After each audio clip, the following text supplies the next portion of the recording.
In the last price prediction on PCH, I said that as long as we see longs closing, we'll enter short. We saw longs closing, it was right here, and it took a short around, it took profit around VWAP.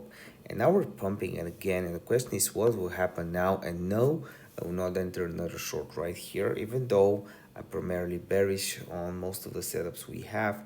I'm not very happy with actually shorting right here because we're breaking out very strongly. So in the short term I'll be interested in, and I'm seeing mostly price going up from here.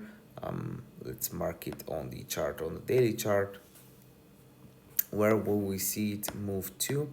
I don't know, but it's definitely pumping. There's definitely some resistance. Like, I'm not going to long it here, but I will be interested in longing some bottoms. So what kind of bottoms would I be interested in longing?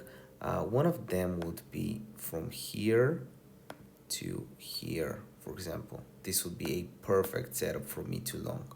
That's basically it. I will not waste a second of your time. So yeah, hit the like button, hit the subscribe button. If you're wondering how I'm up so much on meme coins, use the link in the description down below to check out my Signals chat and my course. I might price them super cheap. And also, I'm switching from Mexi to BloFin, so there's link in the description down below if you want to get some bonuses from BloFin, a $30 bonus plus 50% off your spot fees. See you next video. Bye.